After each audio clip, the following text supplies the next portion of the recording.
Ngedabrus bersama Urip Bonus Channel.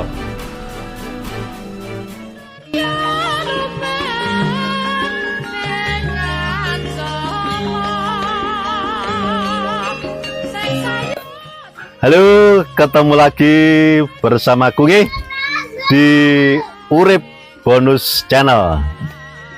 Sedulur, seperti biasanya kita ngonten bertiga dengan yang pertama sing lemu dhewe Mas Kang itu. Kok Mas gitu. Kang ya. Kang Haji. Kang Haji, tetap bersama Kungi ya. Dulur, kali ini kita ngedabrus tentang pilkada. Pilkada tinggi. Pilkada Kediri. Kabupaten Kediri. Kabupaten Kediri. Karena di Kediri itu ada dua, kabupaten dan kota. Kali ini Urip Bonus dan konco-konconya ini ngedabrus tentang pilkada Kabupaten Kediri. Ada beberapa list nama-nama nanti kita bicarakan. Pro kontra keseruan dan lainnya. Ayo bersama kita ngobrol bersama Urip Bonus ngedabrus. Belgedes. Ngedabrus bersama Urip Bonus Channel. Jadi kita 7 bulan lagi ya. Melanjutkan ya. Pokoknya November 27 November 2024. Sekarang ini sedang dalam proses tahapan-tahapan. Perakiraan Juni nanti proses pendaftaran. Nah, sekarang ini yang patut kita amati adalah pergerakan masing-masing kandidat. Yang jelas Bupati saat ini incumbent, kalau Kediri Kabupaten ada incumbent deh. Bupati Kediri Haniminto Himawan Pramana masih berpeluang sekali lagi untuk melanjutkan jabatannya di Kabupaten Kediri sebagai bupati. Itu incumbent ya? Incumbent, dan informasinya ini sudah dilus-lus oleh PDI Perjuangan, partainya Mas Dito. Ini yang untuk khusus Mas Dito. Ya itu otomatis kan, soalnya kan Mas Dito kan juga bendahara ya. Bendahara DPC PDIP ya? Kabupaten Kediri. Kabupaten Kediri. Akan tetapi ini tidak tahu ya apa, karena unggahan kita yang sebelumnya, edisi sebelumnya kemarin pada waktu sidang paripurna. Pada waktu sidang paripurna laporan pertanggungjawaban bupati untuk periode 2023. Ini di penutupan pidatonya Mas Bub itu ngomong seperti ini. Saya minta sinergitas semakin ditingkatkan karena AC yang selama ini di belakang saya ini dingin, tapi mulai sekarang kursi bupati sudah mulai memanas. Nah, ini menarik ya. Mas Dito sendiri sudah merasakan ya? Merasakan, itu yang merasakan Mas Dito sendiri. Karena apa? Saat sekarang ini kan memang Mas Dito sendiri kan tidak bisa sepede seperti periode 2019. Karena 2019 itu tiada lawan. 2020 kan tiada lawan ya. Karena sekarang banyak bermunculan. Kalau menurut versinya Pledoi TV itu kalau kemarin saya list itu ada sekitar 29 lah. Iya. Nama 29 calon. 29 nama yang siap untuk merebutkan kursi pilkada bupati. Ngedabrus bersama Urip Bonus Channel. Jika sudah siap-siap ternyata tidak dapat rekom, karena rekomnya sudah diborong oleh Mas Dito. Nah, sekarang muncul lagi. Ini kesempatan muncul lagi karena komposisi di pusat juga terpecah ya. Nah, ini minimal besok itu yang bertarung ada minimal tiga parpol besar. Tiga kelompok, 3 pasangan. Mungkin ya dari kelompoknya Mas Dito ini nggak tahu nanti wakilnya siapa, nih sekarang masih buram. Nah, itu nanti pasti akan muncul kompetitor mungkin yang dari koalisi nasional turun ke bawah, yaitu koalisi perubahan, terus ada Nasdem, Gerindra, PKS, dan PKB. Ya. Gerindra? Kubu lainnya itu termasuk Gerindra. Kubu lainnya itu Gerindra itu akan mengusung informasinya Golkar dan PAN itu akan mengusung sendiri. Dan itu calonnya kan masih kalau yang muncul sih namanya Mas Yogi ya. Mas Yogi dan Mas Egi ya? Mas Yogi dan akan berpasangan dengan calon lawas yang jadi Pak Mujair. Makanya itu karena Mas Yogi dan Mas Egi itu ada orang yang memunculkan, akhirnya terjadi gejolak ini kembali lagi toh masalah tanah SLG. Nah, ini informasi yang saya terima. Karena terjadi gejolak seperti itu, ada demo, ada apa terkait tanah SLG, padahal yang bersangkutan itu menurut informasi yang saya terima tidak akan terjun ke dunia politik, paling tidak untuk saat ini. Sebentar, nek omongan-omongan ngono kuwi bagi saat ini, aku sih orang percaya. Karena begini, kita melihat secara nasional ya.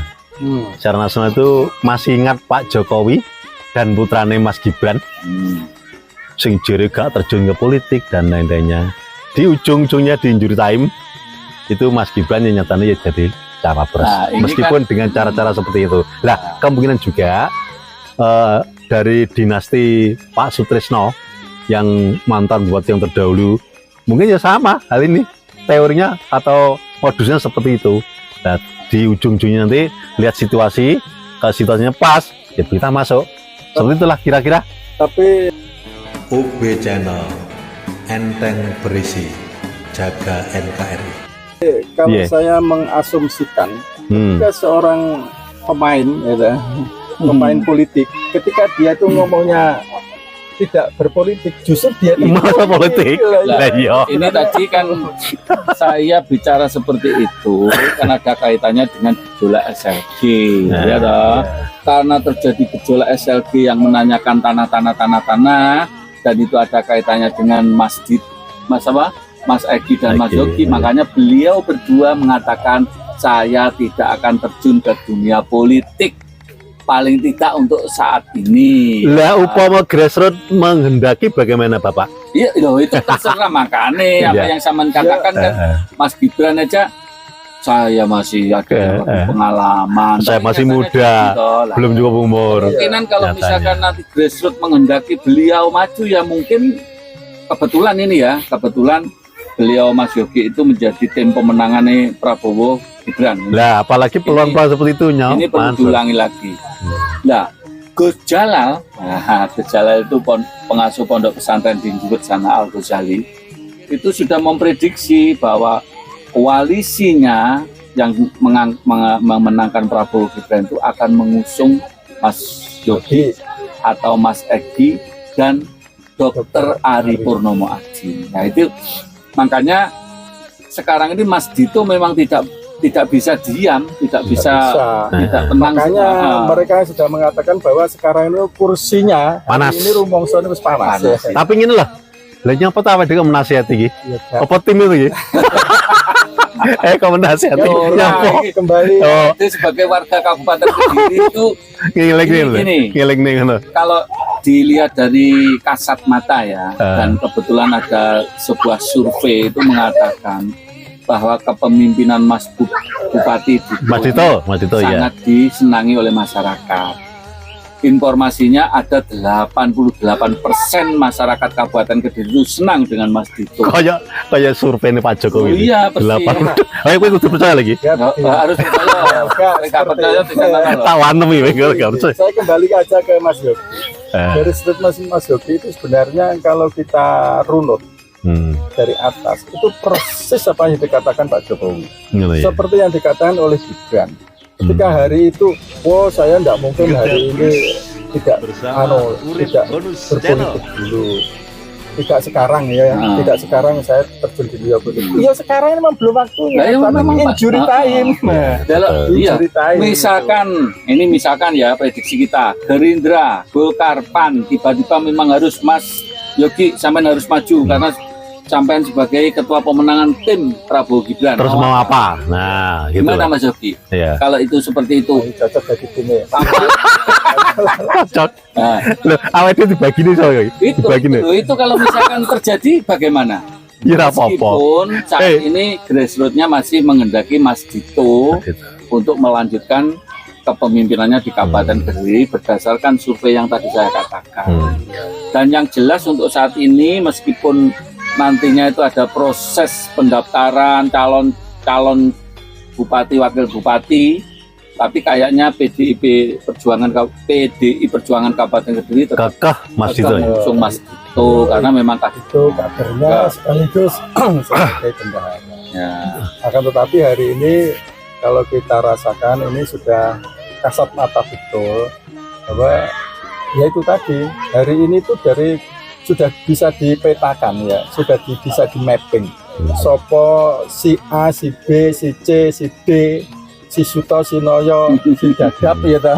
Bisa lewatin terus. Bisa di mapping sudah. makanya tadi yang saya katakan ini memang yang terkuat untuk saat ini.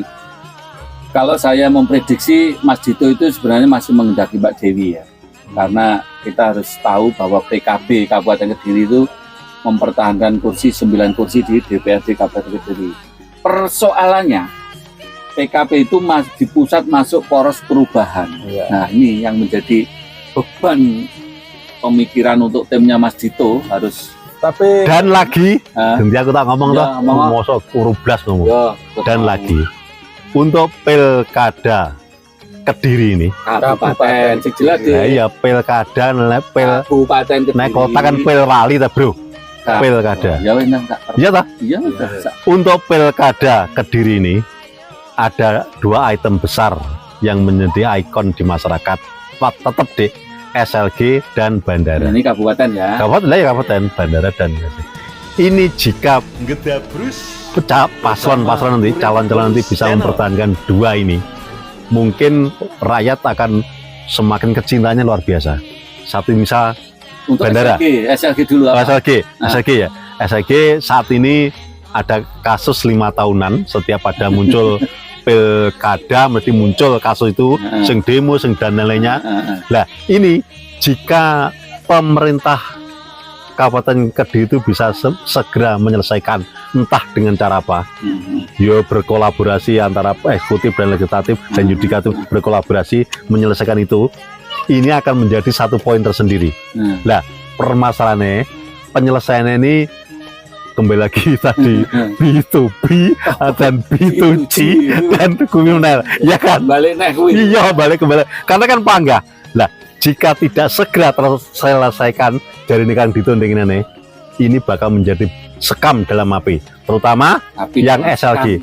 Sekam dalam api ya. Rawat itu awalnya. api dalam sekam. Api dalam sekam. Nah, kalau Saya rututok. ya. Jadi ketika diselesaikan secara baik dan proporsional dan profesional akan menjadi nilai tersendiri di pilkada Kediri. Nah, Begitu juga bandara ini. Bandara kita sepele, neng ternyata mawar-mawar loh, Ya. mawar-mawar loh. Ya. Ini juga menjadi nilai tersendiri loh bagi masyarakat, ya. terutama Nun Sewu, Mas Dito yang pengen jadi bupatinya. Ini harus menjadi penilaian tersendiri. Lah, mawar-mawarnya ini kan ada beberapa sistem, ada permasalahan. Ini segera diselesaikan, Mas Dito monggo. Nanging juga bagi kembali lagi ke SLG, karena Mas Dito penak kuwi. Penyelesaiannya kan tidak harus Mas Dito tok kuwi. Kan melibatkan pemerintah pusat dan ya. Untuk SLG Jadi saya kira tidak ada Mas Dito tidak berkepentingan. lah ya ki penak itu lah. Jadi nek bandara Mas Dito ki enteng menyelesaikan. Tapi nek SLG itu dia tidak perlu ikut campur-campur sebaiknya. Nah, tapi bagi yang ingin berkompeten dan kelanjutannya nanti ya mbok kudu diselesaikan. Kalau masalah SLG yang akan berdampak adalah pencalonannya Mas Egi dan Mas Yogi. Ya. Kalau bandara memang terkait dengan Mas Dito, bagaimana upaya Mas Dito untuk segera beroperasinya bandara itu. Nah, gitu. Kan kriterianya saya lebih ringan Tapi Mas Dito. kembali saya akan mencoba kembali membahas masalah SLG ya. Ini saya SLG itu ya memang benar setiap tahun, setiap 5 tahun 5 tahun muncul umat-umatan. Karena begini, memang SLG itu setelah banyak yang tahu itu syarat dengan pelanggaran itu loh, bro. Pelanggaran apa? Ya artinya Oh, pelanggaran gendah magrong ngono penak ngono. Indah ngono. ini pelanggaran itu pelanggaran ketika satu contoh adalah proses pembebasan tanah. Tukar guling. Belum belum selesai itu. Nah, ini kalau kita berbicara saya nggak roh, mesti yo cik ngengkel, akan tapi kalau itu bisa melihat secara istilahnya kepada teman-teman yang betul-betul tahu persoalan ini, kira-kira oh ternyata seperti ini. Lah kebetulan saya mendapatkan bocoran gitu. Bocor halus deh. Bocoran. Halus deh. Artinya memang banyak persoalan. Nah, cara penyelesaian itu supaya tidak muncul kasus 5 tahunan, ini harus ada apa namanya justice approach. Pendekatan hukum. Karena apa? Kalau ini diselesaikan secara hukum, mulai diawali dari proses dulu, bagaimana prosesnya, proses pembebasan ini, proses tukar gulingnya bagaimana, sekarang itu jadi miliknya siapa, ini kok atas nama ini ternyata miliknya ini, terus ini seandainya tukar guling tempatnya di mana, harus 2 kali lebih lipat, minimal 2 kali lebih baik ya kan? Itu kalau sudah selesai clear, insya Allah kasus 5 tahun tidak berarti harus membuka data 20 tahun yang lalu. 22 itu kan awalnya 20 tahun yang lalu ya, 20 tahun lebih 2023 itu mulai dibangun, berarti prosesnya 2000.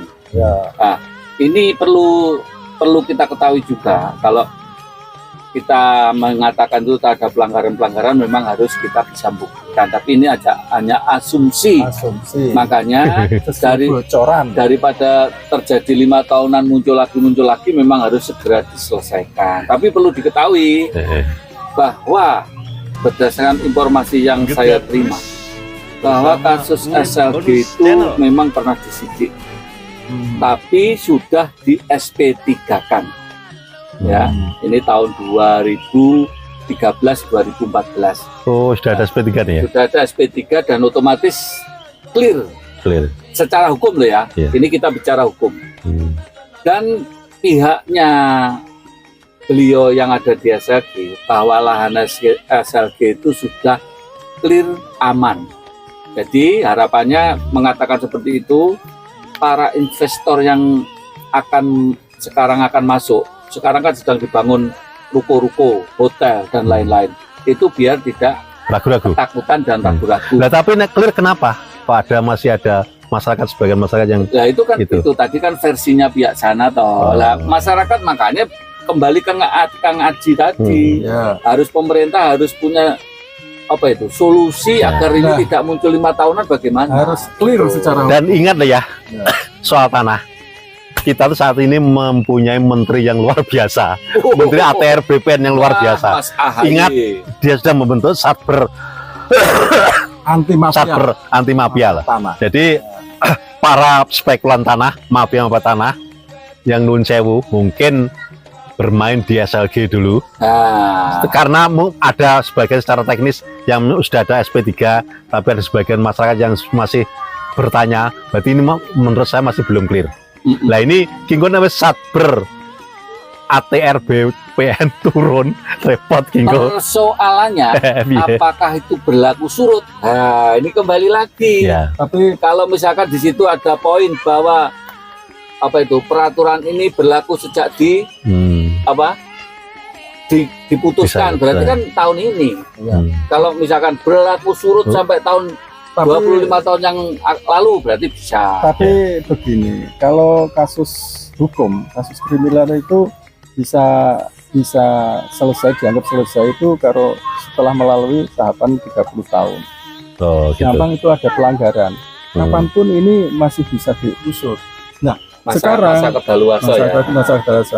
Ya sekarang, kalaupun masyarakat itu menghendaki ini secara clear, saya katakan tadi harus ada penyelesaian melalui justice approach, pendekatan hukum. Nah, akan tetapi masyarakat harus paham, hari ini satu-satunya jalan untuk menuju itu adalah bagaimana masyarakat ini membuat laporan ke Satgas anti anti mafia tanah mafia tanah. yang dibentuk Itu salah AHY. satunya. Dan itu hari ini masih hangat-hangatnya coro anu galak-galak. Saya menurut cara cah silat ya cepencak pakai mudbar sabun. Sabun. Gowet, Apa gitu. yang Saman sampaikan agar apa itu prosesi 5 tahunan apa itu istilahnya Ya, Umat-umatan itu. tidak umat-umaten dan bisa clear semuanya. Ya. Pihak sana juga clear, pihak sini juga clear, semuanya clear. Masyarakat Kabupaten Kediri bisa tenang memilih calonnya nanti untuk November 2024 ini dengan Tenang, hati wes. nurani. Baik, sedulur urip bonus channel. Sedikit batuk. Kali ini Gedabrus kita cukupkan sampai di sini. Dan ini mungkin Anda bertanya, saat ini kami Gedabrus bertiga ini di mana ini? Sumber Jiput, Sumber Jiput, Sendang Sumber Jiput di mana ya? Kota Kediri. Kota Kediri ya. Satu-satunya destinasi wisata yang Luar ada di biasa ini, ada kolamnya, yang ada di Kota Kediri, alami, banyak alami.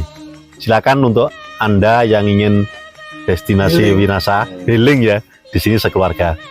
Terima kasih. Sampai ketemu, saya Konge dan Kang Haji. Mas. Kang itu Sampai ketemu, sampai jumpa di podcast Urip Bonus Channel. Salam.